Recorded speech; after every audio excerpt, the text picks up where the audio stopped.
প্রিয় দর্শক, জাগো নিউজের বিশেষ আয়োজনে আপনাদের সবাইকে আমন্ত্রণ জানাচ্ছি। আজকে আমরা দুজন বিশিষ্ট অতিথিকে আমন্ত্রণ জানিয়েছি আপনাদের সঙ্গে পরিচিত করানোর জন্য। আমরা তাদের সাথে কথা বলবো। শুরুতেই আমি তাদের পরিচয় করে দিচ্ছি। আমাদের সঙ্গে আছেন ভারতের কলকাতা থেকে আগত পণ্ডিত দিশারি চক্রবর্তী, সন্তুর শিল্পী, সঙ্গীত প্রশাসক এবং গবেষক। আপনাকে আমন্ত্রণ জানাচ্ছি অনুষ্ঠানে। নমস্কার। আমাদের সঙ্গে আছেন ইরানি বিশ্বাস, সাংবাদিক, লেখক, নাট্যকার ও নাট্য পরিচালক। দুজন হচ্ছেন দম্পতি। আমরা সাংস্কৃতিক একটা দম্পতিকে আমরা আজকে আমাদের অনুষ্ঠানে আমন্ত্রণ জানাচ্ছি। আপনাদের দুজনকেই স্বাগত জানাচ্ছি আমাদের অনুষ্ঠানে। ধন্যবাদ। দাদা, আপনি বাংলাদেশে এসেছেন। কলকাতার মানুষজন বাংলাদেশে এমনিতে খুব আদরণীয়। তো আপনি এসেছিলেন শিল্পকলা একাডেমির একটি অনুষ্ঠানে, যেটি সংস্কৃতি মন্ত্রণালয় আপনাকে আমন্ত্রণ জানিয়েছিল এই অনুষ্ঠানে। তো সেই অনুষ্ঠানটি কি ছিল এবং কি অভিজ্ঞতাটা কেমন ছিল? খুবই ভালো অভিজ্ঞতা হলো একটি, কারণ এখানে যেসব গুণী শিল্পীদের নিয়ে কাজ হচ্ছে তাদের স্মৃতিচারণের অনুষ্ঠান ছিল। প্রথম যে অনুষ্ঠানটি হলো সেটা হচ্ছে উস্তাদ আয়েত আলী খাঁ সাহেবকে নিয়ে, ওনার উপস্থিতিচারণ ছিল এবং সেখানে আমি ওনার সৃষ্ট একটি রাগ কম্পোজিশন ওখানে বাজাই। আপনি একজন সন্তুর শিল্পী হিসেবে পরিবেশন করেছেন। আর পরে একটি অনুষ্ঠান হয়, সেটা হচ্ছে উস্তাদ আলী আকবর খাঁ সাহেবকে নিয়ে। উনি আমার গুরু, স্থানীয় মানুষ এবং গুরু ছিলেন। তো ওনার ওপরও স্মৃতিচারণের অনুষ্ঠান হয়। সেইখানে আমি শিল্পকলার যেসব স্টুডেন্টসরা রয়েছে, মানে ইয়াং আর্টিস্ট যারা, মানে সরকারি শিল্পী যারা, তাদেরকে আমি একটা প্রশিক্ষণ দিয়ে উস্তাদ আলী আকবর খাঁ সাহেবের কম্পোজিশন শেখাই। শিখিয়ে ওরা সেটা অর্কেস্ট্রায় বাজায়। আপনার কি কোনো পরিবেশনা ছিল সেখানে? হ্যাঁ, আমার ছিল। আমার আগের অনুষ্ঠানটা ছিল, দুটো অনুষ্ঠান হয়েছে। হ্যাঁ, একই সন্ধ্যাবেলা হয়েছে, পরপর দুটো অনুষ্ঠান হয়েছে। দিদি আর দিদি তো ওখানে একটা দারুণ কাজ করেছেন। আচ্ছা আচ্ছা, আপনি তো ছিলেন সেই অনুষ্ঠানে, আপনি দেখেছেন, তো সেটা একটু বলবেন কি অনুষ্ঠান? আমি ওস্তাদ আলী আকবর খানের উপরে একটা প্রবন্ধ পাঠ করেছি, লিখেছি এবং পাঠ করেছি। আচ্ছা, তো আমরা একটু শুনতে পারি সেই আপনি কি লিখেছেন, যদি সারমর্মটা একটু বলেন। সারমর্মটা হচ্ছে আলী আকবর খানের যে পার্টটা আমরা সাধারণত জানি, তার অন্য পার্টটা আমি উপস্থাপনা করেছি। তার মূল কারণ হচ্ছেন তিনি, কারণ উনি ওই বাড়িতে ছোটবেলা থেকে একদম 6 বছর থেকে আর পরবর্তী 35 বছর পর্যন্ত ওই বাড়িতেই থেকে পড়ে খেয়ে একদম মানে গৃহপালিতভাবে সে বড় হয়েছে। এবং সে আলী আকবর খানের সরাসরি স্টুডেন্ট এবং দাদু বলে ডাকতেন, যার জন্য অনেক ব্যতিক্রমী ঘটনা জানেন। তো সেইভাবে আর কি আমার জানা, ওখান থেকে নিয়েই আর কি ঘটনাগুলো আমার লেখা। তো ওরকম ছিল একটা ঘটনা ছিল, ওনার তখন 4 বছর বয়স। তখন উনি ওনার বাবার সঙ্গে, মানে ওস্তাদ আলাউদ্দিন খানের সঙ্গে শান্তিনিকেতনে গিয়েছিলেন। তো রবীন্দ্রনাথ ঠাকুর তখন ওখানে খাচ্ছিলেন সকালবেলা, ওখানে একটা রসের মিষ্টি খাচ্ছিলেন। তো উনি ছোট মানুষ, ওনার ওখান থেকে লোভ হচ্ছিল দেখে রবীন্দ্রনাথ কোনো কারণবশত ওই জায়গা ছেড়ে একটু দূরে গেছে, উনি এসে ওই ছো মেরে মিষ্টিটা নিয়ে নিয়েছে। ওনার বাবা ওটা দেখে যে মানে আলাউদ্দিন খান দেখে রেগে উনি তাড়া করে আসছে। তো ভয়ে উনি ওই মিষ্টিটা ছুঁড়ে ফেলে দিয়ে রবীন্দ্রনাথ ঠাকুরের দাড়িতে ওনার হাতটা মুছে দিয়েছেন। ওইটা দেখে ওনার বাবা আরো খেপে গেছেন। কিন্তু রবীন্দ্রনাথ ঠাকুর তখন বললেন যে ওকে কিছু বলবেন না, যে ছেলে আমার দাড়িতে হাত দেওয়ার সাহস রাখে সে বিশ্ব জয় করবে। তো পরবর্তীতে তিনি আসলেই জয় করেছেন। হ্যাঁ, বড় মানুষদের বড় সরকার কাজ করবে, যদি আসলে আপাতত মনে হচ্ছে যেটা হাসির কোনো বিষয়। তো আপনি তো এর আগে মানে শিল্পকলা একাডেমির অনুষ্ঠানে এসেছিলেন, তো সেটা কি কারণ ছিল? সেটাও মানে বাংলাদেশে আপনি আসা যাওয়াটা আসলে আছেই। হ্যাঁ, সেটা স্বাভাবিক বৈবাহিক কারণেই হয়েছে সেটা মূলত। তার আগে আমি আসতাম এখানে শিবপুরে এবং ব্রাহ্মণবেড়িয়ায় আলাউদ্দিন খাঁ সাহেবের যে পরিবারের মানুষরা রয়েছেন এবং ওনার যে বাড়িঘর রয়েছে সেগুলো দেখাশোনা করতে আমি আসতাম এখানে। আমাকে পাঠানো হতো ওখান থেকে, ইন্ডিয়া থেকে। এবং ওই পরিবারের অন্যান্য জায়গা যেখানে মাইহারে যখন আছে, মাইহারেও আমি দেখাশোনা করতাম ওখানে বিভিন্ন জায়গা। তো আসলে আমি তো পরিবারের মধ্যে থেকে মানুষ হয়েছি, সেই জন্য একটা পরিবারের মানুষের মানে অংশ হয়ে গেছিলাম, যেটা হয় একটা সময়। তো আপনি যন্ত্র সঙ্গীতের প্রতি কিভাবে আকৃষ্ট হলেন? মানে সঙ্গীতের অনেক তো ধারা আছে এবং দেখা যায় যে অনেকে কণ্ঠশিল্পী হন। তো আপনার এই বিশেষ ধারাটি বেছে নেওয়ার কারণটি কি ছিল এবং সন্তুর বেছে নেওয়ার কারণটি কি ছিল, দুটোই যদি একটু বলেন। না, আসলে ছোটবেলায় মা চেয়েছিলেন আমি কণ্ঠসঙ্গীত শিখি। আমার টনসিলের একটা সমস্যা হয় ছোটবেলায়। তো তখন মা বলে যে ডিসাইড করে যে না, ইনস্ট্রুমেন্টই শেখাবে আমাকে। এবং তারপর আমি শিবকুমার শর্মা, পণ্ডিত শিবকুমার শর্মা, ওনার আমি বাজনা একটি অনুষ্ঠানে শুনি। আচ্ছা, ওইটি শোনার পরেই মানে আমার মানে আমি চয়েস করি ভেতরে ভেতরে যে আমি এই যন্ত্রটা শিখতে চাই।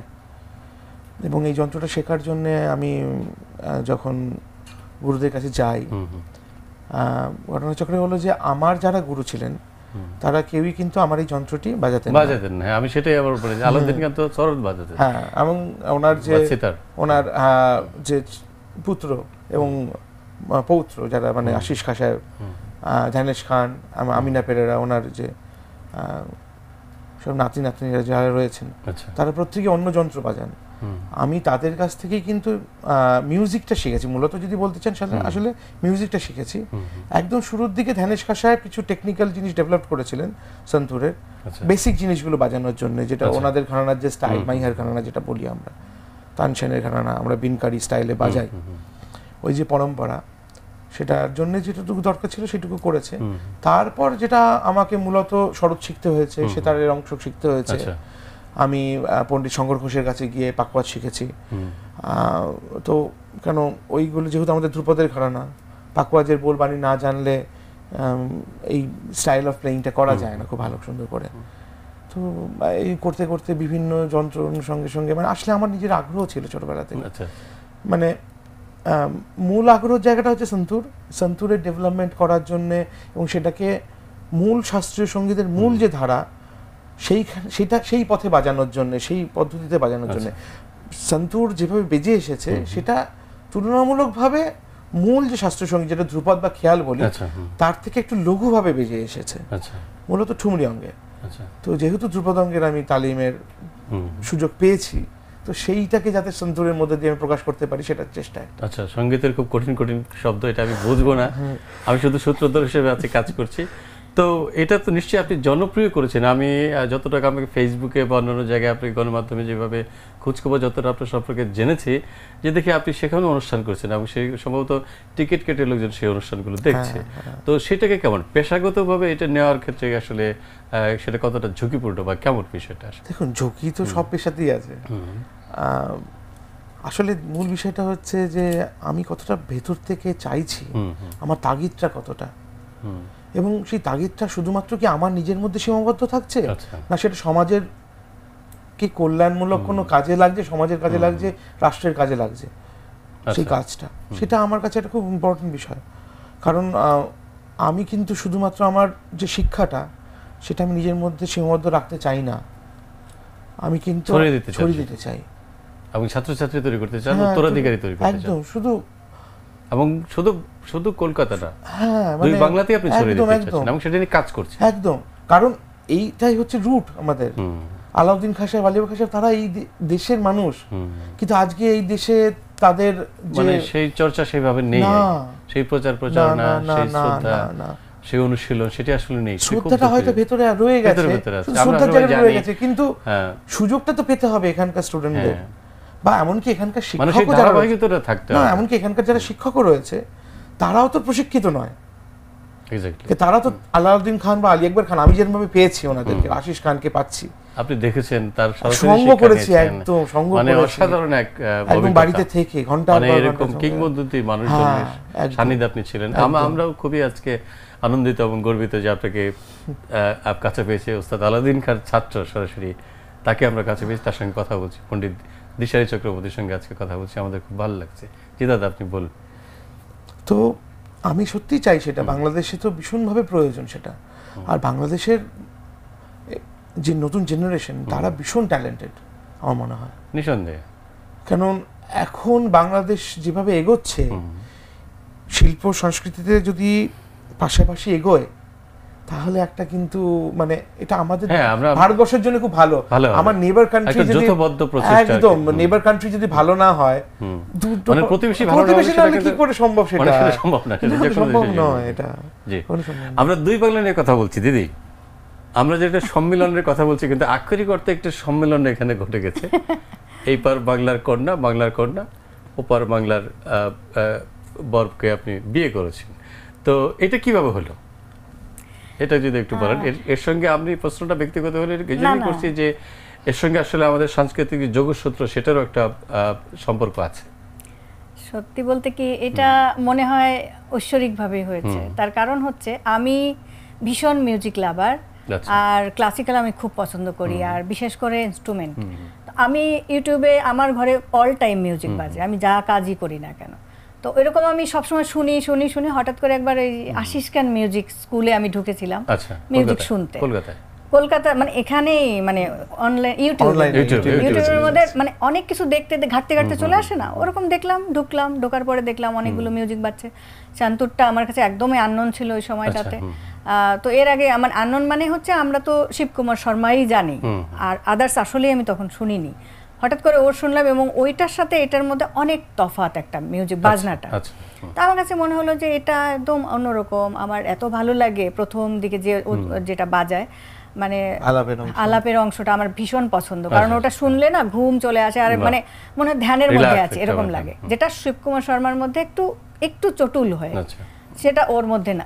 ওর মিউজিকটা একদম তফাৎ লাগলো আমার কাছে, ওটা আমি অনেকবার শুনলাম। তারপরে ওখানে দেখি নাম লেখা আছে দিশারি চক্রবর্তী, তো ওইটা তো ইউটিউবের মানে ফেসবুকের সাথে লিংক করা, ওখানে আমি একটা ক্লিক করে ঢুকলাম, তার মনীষী কি মানে কেমন আপনি আমাকে অনেক লিংক পাঠাতেন দাদা বিভিন্ন পরিবেশনা, তো আমি দেখলাম কি আছে, তো ওখানে দেখলাম আমার ওর একটা প্রোফাইল দেওয়া। আমি ভাবছি এটা হয়তো অল্প বয়সের, কারণ এই ধরনের মানুষ অনেক অবশ্যই বেশি বয়স হবে, 80-টাশি হবে আমি ভাবছি, আমার ধারণা। তো আমি হচ্ছে একটা ফেসবুক মানে দিয়ে রাখলাম যে যদি অ্যাকসেপ্ট করে, যদি না করে তো কিছু করেন। দেন হচ্ছে তার মধ্যে উনি কবে অ্যাকসেপ্ট করেছেন আমি জানি না, অনেক দিন পরে 1 বছর পরে হঠাৎ করে আমি দেখি যে আমার মেসেঞ্জারে একটা টুং করে একটা আওয়াজ হলো, কি হলো, একটা আসছে বিউটিফুল। তার মানে আমার স্টোরিতে একটা ছবি দেখে সে আমাকে কমেন্টস করছে। এই হলো ফার্স্ট আমাদের মুখোমুখি দেখা, মানে আলোচনা না, মানে দেখা যে হ্যাঁ যে সে লিখেছে এটা। এর আগে তখন আমি আবার ঢুকলাম তার প্রোফাইলে, ঢুকে দেখি মেসেঞ্জারে যে আমরা 1 বছর আগে সে অ্যাকসেপ্ট করেছে, কিন্তু এর মধ্যে আমাদের মুখোমুখি কোনো চ্যাটিং হয়নি। সে হয়তো কখনো কিছু দিয়ে রাখছে, আমি হয়তো ওই যে সবাই মতন গড়পাত্রায় কিছু একটা মানে দিয়ে দিছি, সে হয়তো ওটা লাইক করে কোনো কমেন্টস করছে, কিন্তু আমি দেখিনি, এরকম ব্যাপার। তো ওই দিন আমি আবার ঢোকার পরে আবার দেখি, তখন আমি ভাবলাম যে একটা এরকম মানুষের সঙ্গে কথা বলবো, তার সম্পর্কে আবার একটু জানি, আবার রিসার্চ করলাম। তারপরে আমি তাকে লিখলাম যে আপনি যে যন্ত্রটা বাজান ওটা আমি খুব পছন্দ করি। সে আমাকে বলল যে আপনি পছন্দ করেন? আমি বললাম হ্যাঁ, মানে তার কাছে ওটাই যে বিষয় হতেই পারে না, এটা কঠিন জিনিস। হ্যাঁ, দেন আমি আবার তাকে বললাম, তারপরে এটা ব্যাপারে আমি অনেক কথা বললাম। সে তো তখন ক্লাস করতেছিল, আমাকে বললো আমার ক্লাসের টাইম হয়ে গেছে, আমি কি ক্লাসের পরে আপনার সঙ্গে কথা বলতে পারি কিনা। তা আমি ওয়েট করলাম, সে ক্লাস শেষ করলো, দেন আবার আমাকে নক দিল, আমরা মেসেঞ্জারেই চ্যাটিং করতেছি। এর মধ্যে তখন আমি একটা টক শো করতাম, তখন আমি টক শোর জন্য ওকে আমি বললাম, কিছুদিন কথা বলার পরে আমি তাকে একটা প্রস্তাব দিলাম, ভয় সে দেখলাম বিশাল জানাশোনা মিউজিক নিয়ে। আমি তাকে বললাম যে আমি একটা টক শো করি, আপনি কি আমার টক শোতে একটু গেস্ট হবেন? সে আমাকে বললো আপনি মিউজিক সম্পর্কে কি জানেন, আপনি আমার ইন্টারভিউ নেবেন? আমার তো আবার একটু লাগলো তখন আমি বললাম যে আচ্ছা ঠিক আছে, আমি জেনে নেব, তো আপনি যদি সময় দেন। তারপরে সে আবার লম্বা টাইম দিয়ে একটা টাইম দিল, ওই টাইমে আমি তার একটা নিলাম। তো এর মধ্যে তো আমি পড়ালেখা করে ফেলেছি এই যে ইন্টারভিউ করব তার সম্পর্কে এবং আদার্স মিউজিক সম্পর্কে। তারপরে 1 ঘন্টার একটা ইন্টারভিউ করলাম, তখন আমি তাকে বুঝাই দিলাম যে আমি কিছু জানি। তারপরে থেকে তারও হয়তো আগ্রহ হলো এবং আমারও। সে তো মানে আমি নন মিউজিক্যাল, এই জন্য সে আমার সঙ্গে আমাকে ওরকমই তাচ্ছিল্য আর কি। তো আমিও তাকে বুঝাই দিলাম যে আমিও কিছু মিউজিকের বুঝি, হ্যাঁ কম না। দেন আস্তে আস্তে এই মিউজিক নিয়ে কথা হতো। দেন এর মধ্যে আবার আমার দিল্লিতে যাওয়ার একটা হলো, আমি দিল্লিতে গেলাম, সে আমাকে আমন্ত্রণ জানালো প্রায় 6 মাস পরে, বললো যে কলকাতা আসে। আমি দিল্লি থেকে কলকাতা আসলাম, তারপরে আমাদের দেখা হলো সামনাসামনি, এই প্রথম। তারপরে দেখা হওয়ার থেকে ভালো লাগা, যে হ্যাঁ এরপর থেকে আপনারা এখন আনুষ্ঠানিকভাবে একসঙ্গে বাস করছেন। তো আপনি তো কলকাতা যাচ্ছেন, দাদার অনুষ্ঠান দেখছেন এবং দাদার কর্মকাণ্ড সেখানে দেখছেন, সেটা নিয়ে যদি একটু বলেন। আমরা তো আসলে দাদার সম্পর্কে খুব বেশি জানি না, দর্শকরা যাতে বুঝতে পারেন যে আসলে উনি কত বড় মাপের একজন শিল্পী। আমি যেটা বলি যে আমার পার্সোনালি, কারণ এই যে আমি বললাম আমি তার ইন্টারভিউ প্রথম করেছিলাম, এবং সেখান থেকে আমি বুঝেছি যে আসলে কি মিউজিক পারফর্ম যতটা করে আমি মানে দেখে মুগ্ধ, তার চাইতে আমি বেশি মুগ্ধ ওর পাণ্ডিত্য নিয়ে। কারণ সে মিউজিকের আদ্যপান্ত প্রচুর জানাশোনা, মানে ওইটা একটা সাগর। হ্যাঁ, আমি বলবো যে ওর মধ্যে ডুব দিলে একটা সাগর ওর। তো তখন থেকে আমি ওকে বললাম যে এই যে জানাশোনা, যেটা তুমি জানো ওটা অন্যকে মানে জানানো উচিত। তারপর থেকে ওর মানে এর আগে টিচিং নিয়ে ওর খুব একটা বেশি অতই ছিল না, কিন্তু আমি ওকে ইন্সপায়ার করেছি যে পরবর্তী প্রজন্মের জন্য কিছু রেখে যাও, কারণ কি সবাই এই নলেজটা দিতে পারে না বা সবাই এত জানেও না। আমি অনেককেই দেখেছি বা সেই আগ্রহটাও থাকে না অনেককেই দেখেছি, আমি চ্যালেঞ্জ করব যে ও যতটা জানে মানে ওর ধারে কাছেও মানে ওরকম কেউ জানে না, কারণ ওর ব্যক্তিগত আগ্রহ আছে বলেই ও পড়ালেখা করে জেনেছে। হ্যাঁ, আর অনেকগুলো ইউনিভার্সিটিতে গেস্ট লেকচারার হিসাবে আছে মিউজিকের উপরে, বা ও সাউন্ডে খুবই ভালো, সাউন্ড ডিজাইনার হিসাবে ওর কিন্তু খুবই নলেজ। হ্যাঁ হ্যাঁ হ্যাঁ, তারপর মেকিং এ ওর খুব ভালো আছে। তো এই জন্য বললাম যে শুধু পারফর্ম না, তার পেছনে যেগুলো ব্যাকগ্রাউন্ডের কাজগুলো অনেক ভালো জানে। তো দাদা, শাস্ত্রীয় সঙ্গীতের চর্চাটা আসলে কেমন দুই বাংলায় যদি বলেন, ওখানকার অবস্থা, আমাদের বাংলাদেশের অবস্থা, এবং ভবিষ্যতে যে আপনি শেখাতে চাচ্ছেন তাদের অবস্থাটা বা কেমন, যদি একটু তুলনামূলক একটা কন্টেম্পোরারি আলোচনাটা যদি একটু করেন যে আসলে কেমন অবস্থা বা কেমন হওয়া উচিত। না, আগে জানতে চাই যে কেমন কি অবস্থায় আছে। না, অবস্থানগত জায়গা থেকে একটা তো আমরা বাধার সম্মুখীন হচ্ছি, সেটা হলো যে দুটি বিষয়ের। একটা হচ্ছে আপনার কাছে যেমন সারা বিশ্বের মিউজিক ওপেন হয়ে গেছে, তো আপনার কাছে চয়েস অপশনটা অনেক বেড়ে গেছে, ঠিক আছে। এবং সেইখানে আমরা তুলনামূলকভাবে দেখছি যে আমার এই সঙ্গীতটা সঙ্গে একটা তুলনামূলক জায়গায় আলোচনার জায়গায় আসছে, কিন্তু সেইটা যে তুলনামূলক যে আলোচনাটা হচ্ছে সেইটা না ঠিক আমি এই মিউজিক সম্বন্ধে জেনে আলোচনাটা করছি না। আচ্ছা, কারণ মনে করুন মানে যিনি আলোচনাটা করছেন না জেনেই করছেন, না জেনে করছেন কিরকম, বা যিনি যে চয়েস করছেন বিষয়টাকে, মনে করুন আজকে পপ মিউজিক বা রক মিউজিক এগুলো বিষয় অনেক পপুলার, সেই তুলনায় শাস্ত্রীয় সঙ্গীত একদমই পপুলার না। কিন্তু যে মিউজিকটা এত পপুলার, যার পেছনে বেশি মানুষ ছুটছে, তারা এটা ভেবেই দেখছে না সেটা কিন্তু আমার ঐতিহ্যের মধ্যে পড়ে না, সেটা রুট না, মানে হ্যাঁ আমার রুট নয়, কারণ সেটার বয়স খুব বেশি হলে 100 বছর, আর এখানে একটা 5000 বছরের একটা ইতিহাস নিয়ে বসে আছি আমি। তো আমি 5000 বছরের ইতিহাস নিয়ে আমি কখনোই ওই 100 বছরের বাচ্চার সঙ্গে লড়াই করতে যাব না। ফিউশনের একটি ট্র্যাডিশন এখন আমরা দেখতে পাচ্ছি, এটা নিয়ে যদি আপনার বক্তব্য থাকে। না, এবার ওইটাই তো বলছি, এই রুটটাই ফিউশনে গিয়ে পৌঁছাচ্ছে যখন, এবার তখন একই সমস্যা হচ্ছে। আমরা ওই মিউজিকটা যত সহজে নিতে পারছি শিখে, এটার জন্য তো সময় দিতে হবে, ঠিক আছে। কিন্তু এটাও একটা ঠিক যে শাস্ত্রীয় সঙ্গীতকে যেভাবে ব্যাখ্যা করা হয়, আমি পার্সোনালি যখন শিক্ষা গ্রহণ করার পর আমি যেভাবে দেখেছি বিষয়টাকে, এবং আমি অন্যান্য শাখাগুলোতেও কাজ করেছি শাস্ত্রীয় সঙ্গীত বাদ দিয়ে অন্যান্য সঙ্গীতের যে শাখাগুলোতে, তাতে কাজ করতে গিয়ে যেটা ভীষণভাবে আমার মনে হয়েছে, এটা অনেক সহজভাবে মানুষের কাছে পৌঁছে দেওয়া যায়, সেই রাস্তাটা আছে। কেন আধুনিকভাবে বিজ্ঞানের প্রযুক্তির উন্নতি হয়েছে, সেইগুলো সুযোগ সুবিধাগুলো নেওয়া প্রয়োজন, যেটা এখনকার যারা টিচাররা রয়েছেন তারা ঠিক ওটার সঙ্গে সবাই, মানে আমি বলবো মাস স্কেলে শাস্ত্রীয় সঙ্গীতের মানুষরা ওটার সঙ্গে জুড়তে পারছেন না। তাদের মধ্যে এখনো একটা ওই আমি ডাইরেক্ট শেখাবো, তাকে দেব, কিন্তু এটা তো যত বেশি আমি দিয়ে দেবো, ছড়িয়ে দেবো মানুষের মধ্যে, আমি ইউটিউবের মধ্যে দিয়ে, ফেসবুকের মধ্যে দিয়ে, তত বেশি মানুষের কাছে পৌঁছাবে। হ্যাঁ, এটা তো কুক্ষিগত করে রাখার বিষয় না। হ্যাঁ, এখন একেবারে উস্তাদ ঘরানার শাস্ত্রীয় সঙ্গীত বলেই যে সেটা সরাসরি গিয়ে বংশ পরম্পরা থেকে বেরিয়ে যেতে হবে, বংশ পরম্পরা থেকে বেরোতে হবে। দারুণ একটা জায়গায় কথা বলেছেন আপনি। এখনো যেটা রয়েছে রুটেড ভাবে, মানে ভেতরে একটা, মানে সে বংশ পরম্পরার মধ্যে না থাকলেও তার সেই বংশের প্রতি, সেই বংশ হয়তো কেউ এখন সেই শিক্ষাদানের যোগ্যতাই হারিয়ে ফেলেছে তারা, কিন্তু তাও সেই বংশকে মহান ভাবা হচ্ছে। ব্যক্তি প্রধান, তাই না? আলাউদ্দিন খান সাহেব একটা খুব অসাধারণ কথা বলতেন উনি, যে আমি তো উইল করে দিয়ে যেতে পারবো না সঙ্গীতটা কাউকে, সেটা যার নেওয়ার ক্ষমতা আছে সে নিয়ে নেবে, যার আধার ধারণ করার ক্ষমতা আছে সেই আধারে সে পাত্রে ভরে নিয়ে চলে যাবে। এটা তো উইল করে দেওয়া যায় না যে আমার সন্তানই হবে। না, উস্তাদের সন্তান তো উস্তাদ হয় না, নাও হতে পারে, মানে সম্পদের উত্তরাধিকারী হতে পারে, কিন্তু কোনো জ্ঞানের উত্তরাধিকারী সেভাবে আসলে কিন্তু হয় না, এবং সেটা থেকে বেরোনো প্রয়োজন। এবং পুরো জায়গাটাই আমার মনে হয় গুরু শিষ্য পরম্পরা যেটা ছিল আমাদের ঐতিহ্য, যেটা ব্রিটিশরা এসে ভেঙে ফেলেছে, মূলত ব্রিটিশরা আসার পরে ওটাকে ধ্বংস করে, ওরা এই পরম্পরাটাকে নষ্ট করে দেয় ওরা। কেন ওরা বুঝতে পারে এই মানে আমাদের গুরু শিষ্য পরম্পরার মধ্যে একদম এই গুরু শিষ্য পরম্পরার মধ্যেই আছে, সম্পদ আছে, সেগুলো রাখা যাবে না একদম না, সেটাকে ধ্বংস করতে হবে। তার জন্য স্কুলের সিস্টেমটা দেখুন অন্যরকম হয়ে গেছে, টিচারের সঙ্গে সেই বন্ডিংটাই নেই এখন, শ্রদ্ধাবোধের জায়গাটা না। মানে শিক্ষা তো আসলে পাঠ্যপুস্তকেই কেবল থাকে না না না, সামগ্রিকভাবে জীবন দর্শন বা সেই দিনই তো আমাকে একজন জিজ্ঞাসা করছিল যে আপনি কোন ইউনিভার্সিটিতে পড়েছেন, আমি বললাম আমি উস্তাদ আলী আকবর খান ইউনিভার্সিটিতে পড়েছি, আমি উস্তাদ আশিস খান ইউনিভার্সিটিতে পড়েছি। অসাধারণ উত্তর। এর থেকে বড় ইউনিভার্সিটি কি আছে? ইউনিভার্সিটি তো হতে পারে না, তাদেরকে নিয়েই তো সমস্ত গবেষণা, সমস্ত তাই কাজ। তো তারা যা করে গেছে সেটাই ইউনিভার্সিটি, মানে ওই পর্যন্ত তো পৌঁছানো যাচ্ছে না এই আধুনিক যন্ত্রপাতি দিয়েও, জ্ঞান কোন বিজ্ঞান দিয়েও তো ইউনিভার্সিটিতে পৌঁছানো যাচ্ছে না। যা আমি শিখেছি কোন ইউনিভার্সিটিতে পাওয়া যাবে গেলে, কোন ইউনিভার্সিটিতে পাওয়া যাবে না? নিঃসন্দেহে।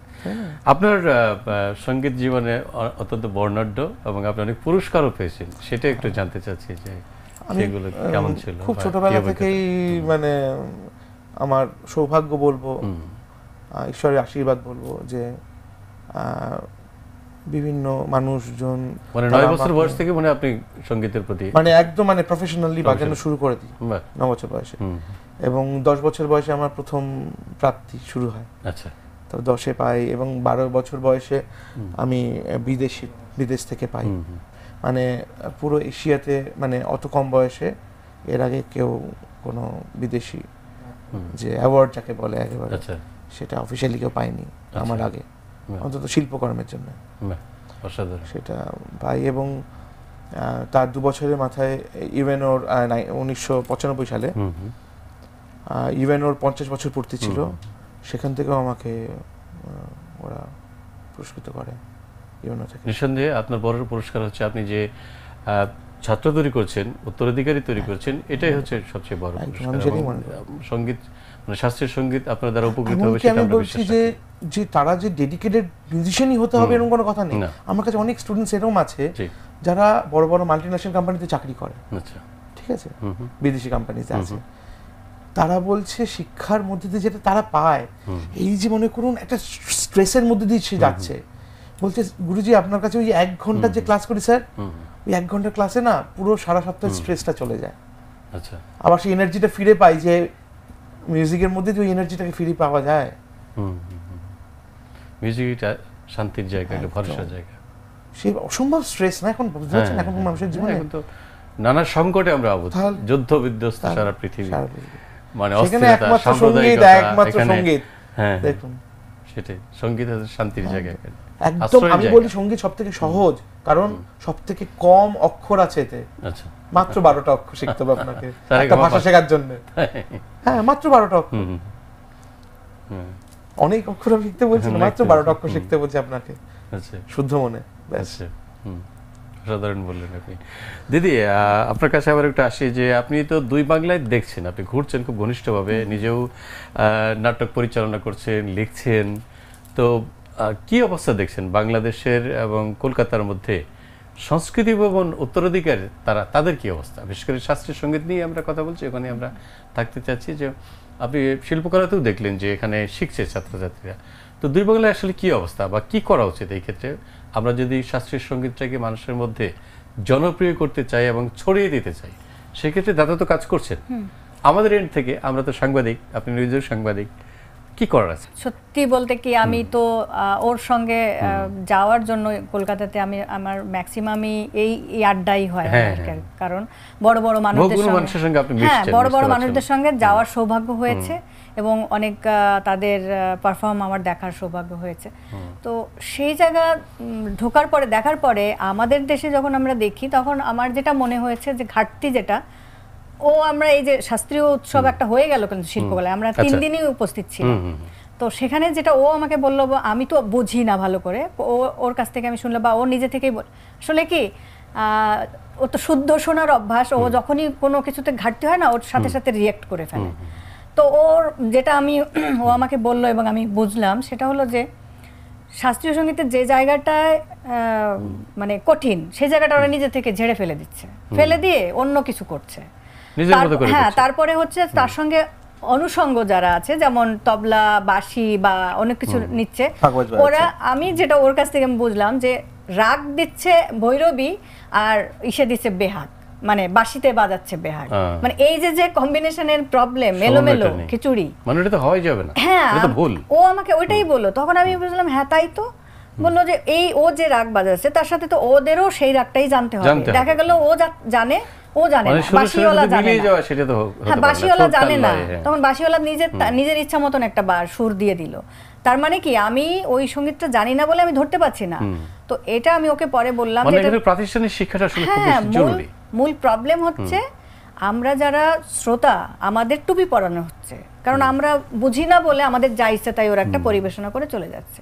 দেন শাস্ত্রীয় সঙ্গীতের উপরে একটা নৃত্য অনুষ্ঠান ছিল, সেখানেও সেম, মানে আমি ওখানেও দেখেছি এখানেও দেখেছি একই হয়তো কম্পোজিশন, এরা যেটা করছে যেটা কঠিন মানে পারফর্ম ডান্সের, সেই ডান্সটা ওরা করছেই না, ওরা শুধু স্টেজে একবার যাচ্ছে একবার আসতেছে ঘুরতেছে, কিন্তু ওই কম্পোজিশনটা কিন্তু অনেক বড় একজন মানুষের অনেক দাম দিয়ে হয়তো কিনে নিয়ে আসছে এখানে, কিন্তু সেটার সঙ্গে যে জায়গা যে স্টেপগুলো দেওয়া সেই যেটা কঠিন সেই স্টেপটা ওরা করছেই না। তখন ওরা নিজের মনের মতন একটা কম্পোজিশন করছে। আমি বললাম যে এইটা যদি ওর যার কম্পোজিশন উনি দেখে তাহলে এগুলোর তো মানে পিটাবে যে আমি করছি কি তোমরা অনেক দূরে সরে যাচ্ছি, সস্তা যে চর্চাটা, সহজ যে চর্চার শর্টকাট যেটা, সেটাতে আমরা যাচ্ছি। দাদা দুটো প্রশ্ন আপনাকে করব, আমরা অনুষ্ঠানের শেষ প্রান্তে। একটা হচ্ছে যে আসলে আমরা যদি সাংবাদিক হিসেবে বিভিন্ন সময় লিখি যে হারিয়ে যাচ্ছে অমুক তমুক এরকম, এখন যদি আমি সেইভাবে বলি যে শাস্ত্রীয় সঙ্গীতও হারিয়ে যাচ্ছে শাস্ত্রীয় সঙ্গীত, এটা বললে বোধহয় ভুল হবে না।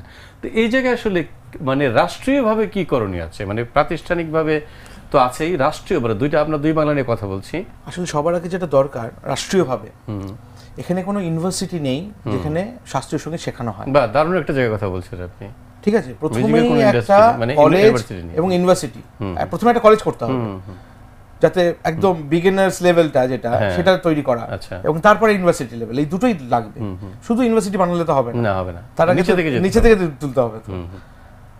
তো এই দুটো সবার আগে হওয়া দরকার, এবং সেখানে এই মুহূর্তে এখানে যারা টিচার আছে তাদের প্রশিক্ষণের জন্য ভারত থেকে সাহায্য নেওয়া দরকার। ভারতের প্রশিক্ষকদের এনে এই প্রশিক্ষকদের একটা গাইডলাইন তৈরি করে দেওয়া, এবং তার যে মনে করুন একটা কোর্স হবে, সেই কোর্সটাও তাদেরকে দিয়ে তৈরি করিয়ে নেওয়া। যেমন তবলার, এখানে আমি শুনলাম ঢাকা বিশ্ববিদ্যালয়ে নাকি তবলা নাকি শুরু হয়েছে, কিন্তু তবলার যে 5-6টা ঘরানা রয়েছে তার কোনোটাই এখানে শেখানো হচ্ছে না। এখানে মিউজিক কলেজ আছে, সেই কলেজে আসলে কি শেখানো? সেইখানে তবলার জন্য যেটা শেখানো হচ্ছে সেটা হচ্ছে রবীন্দ্রসঙ্গীতের সঙ্গে ঠেকা বাজানো, রবীন্দ্রসঙ্গীতের সঙ্গে গান বাজানো, বা গাজলের সঙ্গে বাজানো, বা আধুনিক গানের সঙ্গে বাজানো। কিন্তু যে বাজনাটা শিখলে সে বাকি সবকটা এমনি বাজাতে পারবে, আলাদা করে বাজানোর শেখানোর দরকার নেই, সেইটাই শেখানো হচ্ছে না। মানে আমার অক্ষর জ্ঞান হলো না, আমার অক্ষর জ্ঞান হলো না, হ্যাঁ আমার গ্রামার শেখালাম না, আমি অক্ষর জ্ঞান করলাম না, কিন্তু আমি ওই ভাষায় কথা বলি, আমি ওই ভাষায় প্রবন্ধ লিখছি। তো আমরা শেষ প্রান্তে আপনার ভবিষ্যৎ পরিকল্পনা নিয়ে যদি বলেন। এখন যেটা চেষ্টা করছি, আগামী যেমন সেপ্টেম্বর মাসে আমরা ওখানে আলাউদ্দিন খাঁ সাহেবের নামে একটা খুব বড় করে একটা অনুষ্ঠান করি, 6 সেপ্টেম্বর 7 সেপ্টেম্বর, এবং সেটা আমাদের পশ্চিমবঙ্গ সরকার আমাদের সহযোগিতা করেন অনুষ্ঠানটি করতে, আমরা রবি সদনে করি আমরা। এবং সেখানে আমি চেষ্টা করছি যে দুই বাংলার মানুষদের, যেহেতু আমি এখন প্রায় 2 বছর ধরে আসা যাওয়া হচ্ছে, এবার আমি বাংলাদেশের মানুষদের সেখানে আমন্ত্রণ জানাচ্ছি, এবং বিভিন্ন বিশিষ্ট মানুষদের সঙ্গে আমি দেখা করছি এখানে, তাদেরকে আমন্ত্রণ জানাচ্ছি, এবং তারা যদি দেখেন তখন তারা বুঝতে পারবেন যে ডিফারেন্সটা কোথায় রয়েছে। তাদের দেখা দরকার, তাদের ওই বিষয়গুলোর মধ্যে আসা দরকার। এবং ওখানে আমরা যেরকম একটা চেষ্টা করছি ওস্তাদ আলাউদ্দিন খাঁ সাহেব এবং আয়েত আলী খাঁ সাহেব এদের নামে পুরস্কার দেওয়া, এবং একদম সেটা আমি চাইছি এই বাংলার মানুষরা দিক, তাদের হাত ধরে দিতে চাই, কারণ তাহলে তারা তার মর্মটা বুঝতে পারবে যে কি ধন। একদম ঠিক একইভাবে আমি যেমন ভারতের বিভিন্ন সংস্থা, যেমন আজকেই একটি সংস্থা আমাকে একটি মানে ফোন করে আমাকে বললো যে তারা এভাবে করতে চায় একটি যৌথ, এবং তারা বলেছে তারাই নিজেরা স্পন্সর করবে, এবং বাংলাদেশে এবং ইরানিকে আমি বলছিলাম যে তুমি বাংলাদেশে যারা শিখতে চায় প্রশিক্ষণার্থী তাদেরও তো কলকাতায় নিয়ে যাওয়া যায়। একদম হ্যাঁ, সেটা নিয়ে যাওয়া যায়, কিন্তু আমার মনে হয় একজন টিচারকে আনাটা অনেক সহজ এখান থেকে 14 জন স্টুডেন্টকে নিয়ে যাওয়ার থেকে। সেটা অনেক সহজ। তাতে কি হয়, আমাদের এখানে ট্রেনার হয় অনেক, মানে প্রশিক্ষক আমরা নিজেরাই তৈরি করতে পারি, যাতে ইন্ডিয়া থেকে আমাদের না আনতে হয়। আর একজন 14 জনকে শিখায় গেল, ওই 14 জন বাকিদেরকে শেখাবে, তাহলে আমাদের আর ওদের উপর গাইডলাইন তৈরি করা দরকার সবার আগে, এটার জন্য যে গাইডলাইন তৈরি করা দরকার যে এইটা হবে আমাদের লক্ষ্য। মনে করো আমরা 5 বছর কি 7 বছর একটা লক্ষ্য নিলাম, লক্ষ্য নিয়ে যে আমাদের এই গাইডলাইন, তার মধ্যে আমরা এটা টার্গেট করব, যেভাবে সরকার একটা প্রস্তাবনাকে রাখে। কিন্তু এটা এখন যেভাবে চর্চা হচ্ছে সেটা কোনো গাইডলাইনের মধ্যে নেই। যদি আমরা অনুষ্ঠানের শেষ প্রান্তে আছি, দাদার কাছে পরে যাব, শেষ প্রান্তে আছি, যদি দর্শকদের উদ্দেশ্যে আজকের আলোচনার প্রেক্ষাপটে যদি কিছু বলার থাকে। আমরা যে একটা কথা এর আগে বলছিলাম আর কি, যে লোকসঙ্গীতের আমাদের আসলে আমি মিউজিকে ওর সঙ্গে থাকার জন্য আমার যেটা হয়েছে, অনেক নলেজ ডেভেলপ হয়েছে। আমিও ওইগুলো নিয়ে এখন আমি বুঝতে চেষ্টা করছি, বা আমি ভাবারও চেষ্টা করছি। হ্যাঁ, লিখিও হয়তো আমার নিজের মনে থেকে। সেটা হলো যে সত্যি আমাদের যে ঐতিহ্য লোকসঙ্গীত, আমরা তো লোকসঙ্গীত সমৃদ্ধ বাংলাদেশ, তো সেই লোকসঙ্গীতকে আমি কিছুদিন আগে থেকে এটা নিয়ে রিয়াক্ট আমি শুরুই করেছিলাম, যে আমাদের লোকসঙ্গীতটার যে মানে লোকজ যে মেইন মানে সলিড, আমরা সেটার মধ্যে মানে অন্য কিছু দিয়ে দিচ্ছি, সেটা আমার শুনতে ভালো লাগে না। তাহলে আমার কথা হলো কি, যে আমার লোকসঙ্গীতকেও যদি পপ সঙ্গীতের সাথে আমি মিক্সড করে দিচ্ছি, তাহলে আমার লোকসঙ্গীত কোথায় থাকবে? আমার লোকসঙ্গীতটা, আমি ময়মনসিংহের গীতিকার যেটা, আমি যদি বলি যে ওই বৈষ্ণব পদাবলীকে আমি ফিকশন করব, মানে হিপ হপ দিয়ে দিব, তাহলে এটা তো হবে না। আমি বৈষ্ণব পদাবলী শুনতে আমি যেরকম ওটা আধুনিকায়ন করতে হবে, কিন্তু সেটা মূল জায়গা ঠিক রেখে, মানে যদি ইনস্ট্রুমেন্টাল আধুনিকায়নের কথা আমরা বলি, এখন ওইটাই আমরা ওইদিন আমরা গেলাম একটা লোকসঙ্গীত, ফোক সঙ্গীত। ফোক সঙ্গীতটা বলছে যে শুদ্ধ ফোক সঙ্গীত, আমি শুনতে গেছি, তো আমি যা দেখছি অক্টোপ্যাড, কিবোর্ড, তারপরে গিটার, তো এগুলো তো আমার যন্ত্রণা, এটা আমার দেশের যন্ত্রণা। আমি ওখানে দোতারা শুনলে আমার ভাল লাগবে, বা এই যে শুনলে ভাল লাগবে, তাই না? তো সেইটার অভাব নাই, সেটা চলে যাচ্ছে, আমরা অন্য কিছু দিয়ে মডার্নাইজ করি। আমার কথা হলো কি, যে লালন সঙ্গীত কোনোদিন মডার্ন হবে না। লালন সঙ্গীতই থাকবে, ওর মাহাত্ম্য আমার কাছে আজীবন, আমাদের যুগ যুগ ধরে চলে আসছে, এটা সারা জীবনের জন্য, অনন্তকালের জন্য। আমি যদি বলি যে এই যে মুর্শিদি গান, ভাটিয়ালি গানকে আপনি কিভাবে মডার্ন করবেন? বাউল গান, আমি ওটাকে মডার্ন হিসাবে, তাহলে আমি মডার্ন গান শুনবো কেন? যদি ওটাই মডার্ন করতে হয়, তাহলে মডার্ন গান কোথায় যাবে? আর যারা যে কোক স্টুডিওতে আমি মাঝে মাঝে দেখি যে আমাদের যে লোকজ সঙ্গীত যত সুন্দরগুলোকে, আমার কথা হলো কি, যে তোমার তো ভাই অত ওর মধ্যে তোমার এরকম মানে দরকার নেই, খিচুড়ি করার কোনো দরকারই নাই। আমার ওই লোকসঙ্গীতটাকেই সুন্দর করে তুমি একজন মানুষের গলায় তুলে ওইটাকেই পরিবেশন করো না। তোমার ওর মধ্যে তো এত ওই যে মানে কি বলে, এই ওইটা কি বলে, হিপ হপ দেয়, র্যাপ না কি বলে, ওটা দিয়ে ওর মধ্যে দিয়ে মানে ওর 12টা বাজায় দিচ্ছে। আমার কথা হলো যে আমার দেশের লোকসঙ্গীত ওইটা সারা বিশ্বে যাচ্ছে। আমি যদি প্রেজেন্ট করি, আমাকে যদি বাইরে যখন আমি যাই, তখন আমি আমার বাংলাদেশকে প্রেজেন্ট করি সেইখানে গিয়ে, তো আমার বাংলাদেশকে আমার মনে হয় গান সঙ্গীত দিয়ে প্রেজেন্ট করছি কোক স্টুডিওতে। লোকসঙ্গীতটাকে যদি আমার ওই যে দিতে হয়, ওই হিপ হপ দিতে হয়, তাহলে আমি লোকসঙ্গীত দিব না। আমি একটা হিপ হপ লিখে ওইটাকে পারলে তারা যেন করে দেখার, লোকসঙ্গীতটাকে তো নষ্ট করার কোনো দরকার নাই। জি, অসাধারণ বললেন আপনি।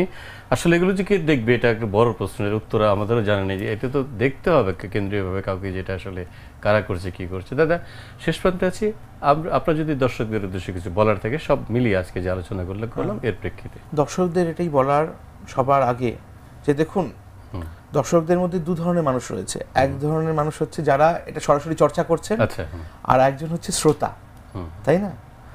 তো যারা চর্চা করছেন তাদের দায়িত্ব হচ্ছে যে আমি, এখন যুগটা হচ্ছে ইন্টারনেটের যুগ, আমি যাই বাজাচ্ছি, যাই কিছু করছি, সব ফেসবুক, ইউটিউবের মধ্যে সারা বিশ্বের মানুষ দেখতে পাচ্ছে। তাহলে আমার দেশের যে কালচারটা, সেটা কিন্তু অন্যভাবে রিপ্রেজেন্টেড হচ্ছে। আমার দেশের কালচারটা কিন্তু ওরা দেখছে যে এটা তো অরিজিনাল কালচারের মধ্যে রুটেড নয়। তাতে কিন্তু বিদেশে কিন্তু আমাদের বদনাম হচ্ছে এটা করাতে, এটা কেউ বুঝতে পারছে না। আমরা যত বেশি রুটেড করব মিউজিকটাকে, তত বেশি ওরা আমাদেরকে ডেকে টানবে। আমরা এইভাবে মিউজিকটা করলে ওরা আমাদের ডাকবে? কোনোদিন ডাকবে না। ওদের মিউজিক ওরা আমাদেরকে দিয়ে কেন শুনতে চাইবে? সেটাই আপনি দারুণ বলেছেন।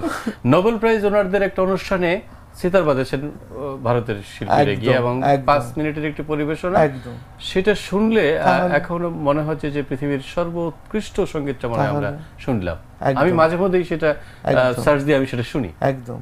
তাহলে দেখুন, তাহলে বিদেশের মাটিতে কিন্তু আমাদের আমাদের যেটা- সঙ্গীত সমাজ যেতে একদম, সেটা কোনটা, যেটা ট্র্যাডিশনালি আছে, ট্র্যাডিশনাল, তাহলে বাংলা ঢোল বাজার কথা, ডুবকি বাজার কথা, দোতারা বাজার কথা, একতারা বাজার কথা, খমক বাজার কথা, তার বদলে আমি কি বাজাচ্ছি প্যাড, গিটার, কিবোর্ড, ড্রামস, এগুলো প্রয়োজন নেই।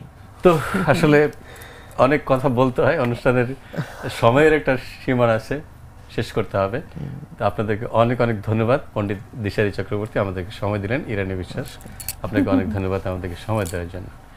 প্রিয় দর্শক, আজকে আমরা কথা বললাম পণ্ডিত দিশারি চক্রবর্তী, যিনি ভারতের কলকাতা থেকে এসেছিলেন, সঙ্গীত প্রশিক্ষক এবং গবেষক, সন্তুর বাদক, এবং কথা বললাম ইরানি বিশ্বাস, সাংবাদিক, কলামিস্ট এবং লেখক, নাট্যকার।